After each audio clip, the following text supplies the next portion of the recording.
ஜெயச்சந்திரனின் அடடா audio offer 5 முதல் 70% வரை டிஸ்கவுண்ட். ஆச்சி கொழுக்கட்டை மாவு வந்தாச்சு. ஆச்சி கொழுக்கட்டை மாவிற்கு கொழுக்கட்டை அச்சை கேட்டு வாங்குங்கள். நலம் காக்கும் ஸ்டாலின், உங்கள் குடும்பத்தின் நலன் அரசின் பொறுப்பு. கட்டணமில்லா மருத்துவ சேவைகள்.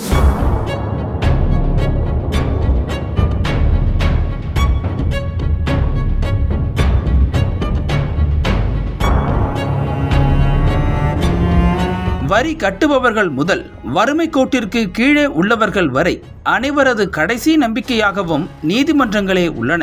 அவ்வப்போது நீதிபதிகள் வழங்கும் தீர்ப்புகளே இந்தியாவில் ஜனநாயகத்தை உயிர்ப்போடு வைத்திருக்கின்றன.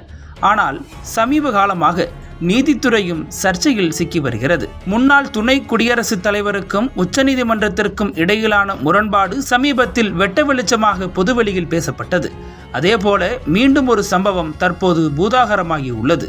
நாக்பூர், அலகாபாத் உள்ளிட்ட பல உயர்நீதிமன்ற நீதிபதிகள் சர்ச்சைக்குரிய தீர்ப்புகளை வழங்கியிருப்பதாகவும் பலரால் விமர்சிக்கப்படுகிறது.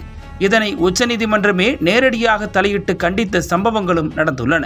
இந்த நிலையில் பாஜகவின் செய்தி தொடர்பாளராக இருந்த ஆர்த்தி அருண் சாத்தே மும்பை உயர்நீதிமன்ற நீதிபதியாக நியமிக்கப்பட்ட விவகாரம் தற்போது பூதாகரமாக பேசப்படுகிறது.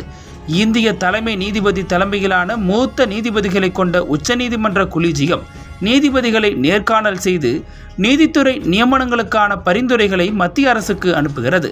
அதனை ஏற்று மத்திய அரசால் ஒப்புதல் அளிக்கப்பட்டு நீதிபதிகள் நியமிக்கப்படுகின்றனர். அந்த வகையில் இந்திய தலைமை நீதிபதி BR கவாய் தலைமையில் உச்சநீதிமன்ற கொலீஜியம் ஜூலை 28 அன்று வழக்கறிஞர்களான அஜித் பகவந்த்ராவ் கடேதங்கர், ஆர்த்தி அருண் சாத்தே மற்றும் சுஷில் மனோகர் கோதேஸ்வர் ஆகிய 3 பேரை மும்பை உயர்நீதிமன்ற நீதிபதிகளாக நியமிக்க பரிந்துரைத்து மத்திய அரசுக்கு அனுப்பியது. இதில் ஆர்த்தி அருண் சாத்தேவின் நியமனம் தற்போது சர்ச்சையாக மாறியுள்ளது. மும்பை அரசு சட்டக் கல்லூரியில் சட்டம் பயின்ற ஆர்த்தி அருண் சாத்தே 20 ஆண்டுகளுக்கு மேலாக வழக்கறிஞராக பணியாற்றியவர். அத்துடன் 2023 முதல் 2024 வரை மகாராஷ்டிரா மாநில பாஜகவின் செய்தி தொடர்பாளராகவும் மும்பை பாஜக சட்டப்பிரிவு தலைவராகவும் இருந்துள்ளார். அதன் பிறகு கடந்த 1.5 ஆண்டுகளுக்கு முன்பு ஆர்த்தி அருண் சாத்தே தனது அடிப்படை உறுப்பினர் உள்ளிட்ட அனைத்து பதவிகளிலிருந்தும் ராஜினாமா செய்துள்ளதாக கூறப்படுகிறது. இதனை சுட்டிக்காட்டி ஒரு அரசியல் கட்சியின் செய்தி தொடர்பாளராக இருந்தவர் திடீரென நீதிபதியாகி பாஜகவிற்கு எதிராக நடுநிலையுடன் எப்படி தீர்ப்பு வழங்குவார் என காங்கிரஸ் உள்ளிட்ட எதிர்க்கட்சிகள் கடும் எதிர்ப்பு தெரிவித்து வருகின்றன. மேலும் மகாராஷ்டிரா காங்கிரஸ் தலைவர் ஹர்ஷவர்தன் சப்கல் 2014 முதல் இந்தியாவில் ஜனநாயகமும் அரசியல் அமைப்பும் முறையாக புறக்கணிக்கப்பட்டு வருகிறது. தேர்தல் ஆணையம் உள்ளிட்ட அனைத்து தன்னாட்சி நிறுவனங்களும் அரசின் கட்டுப்பாட்டில் இயங்குகின்றன. ஆனால் நீதித்துறையில் இத்தகைய நியமனங்கள் மிகவும் கவலை அளிக்கின்றன என காட்டமாக விமர்சித்துள்ளார்.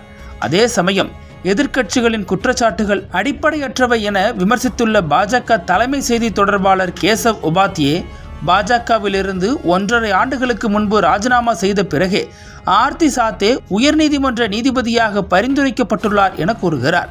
மேலும் தற்போது அவருக்கும் பாஜகவிற்கும் எந்த தொடர்பும் இல்லை. நீதிபதி பஹாருல் இஸ்லாம் 1962 ஆண்டு காங்கிரஸ் வேட்பாளராக மாநிலங்களவைக்கு தேர்வு செய்யப்பட்டார். 1968 மீண்டும் மாநிலங்களவைக்கு தேர்ந்தெடுக்கப்பட்டார். அந்த சமயத்தில் காங்கிரஸ் சார்பில் அசாம் சட்டமன்ற தேர்தலில் போட்டியிட்டு தோல்வியடைந்தார்.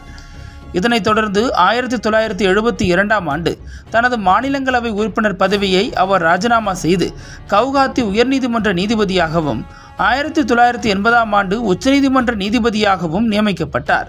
பஹாருல் இஸ்லாம் நியமனத்தை போன்றே ஆர்த்தி சாத்தேவின் நியமனமும் முறையாக செய்யப்பட்டுள்ளது என பாஜக தரப்பில் தெரிவிக்கப்படுகிறது.